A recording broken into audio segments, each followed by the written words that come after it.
the fellowship is broken. Frodo and Sam journeyed alone toward Mordor. Gollum, a strange and dangerous guide, began following them.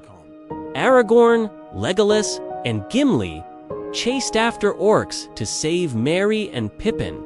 Saruman raised his Tower of Isengard, building an army of orcs.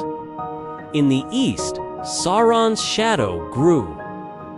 The two towers of power would soon bring war to all of Middle-earth.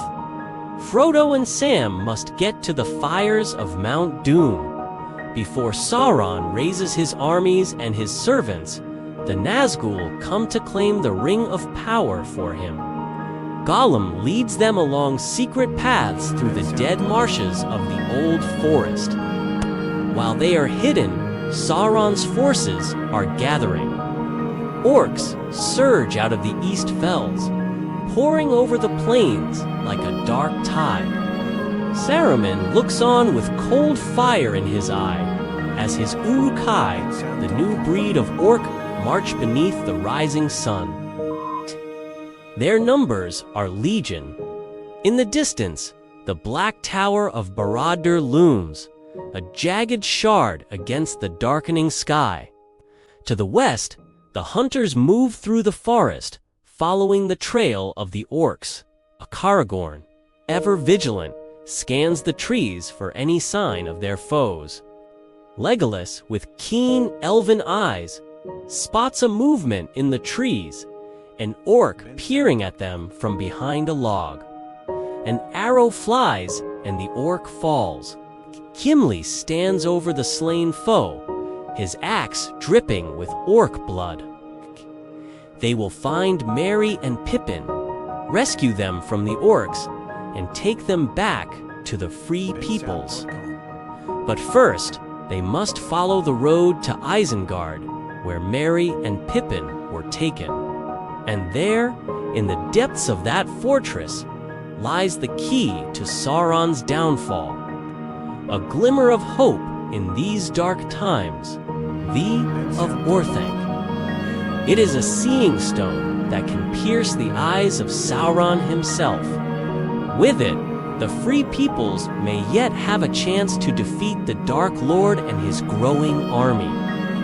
But for now, the shadow grows longer in the land of Rohan. As the sun begins its slow descent, the orcs gather in the plain, a vast horde ready to march on the unsuspecting kingdom. Can the Rohirrim and their allies stand against this tide of darkness? Will the Palantir reveal the way to victory? Or will Sauron's armies be too strong, too relentless? The fate of Middle-earth hangs in the balance as the two towers rise and the armies of good and evil prepare to clash.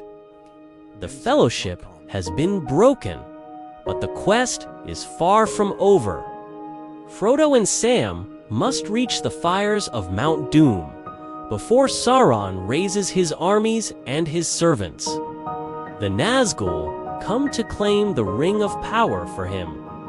Frodo struggles with the burden of the ring, but Gollum, his guide, seems to have other plans. Meanwhile, Aragorn, Legolas, and Gimli are hot on the trail of the orcs who captured Merry and Pippin. The hunters move through the forest with stealth and precision, following the orcs deeper into the heart of their domain. But the orcs are led by a cunning captain, and the hunters soon realize that they are being stalked. As the three companions make camp for the night, they know that they are in danger, but they cannot rest. They must press on if they want to save Merry and Pippin. The fate of the world hangs in the balance. What will happen when the hunters finally catch up to the orcs? Will they be able to rescue Merry and Pippin?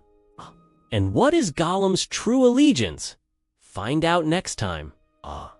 The shadow spreads, but courage marches on.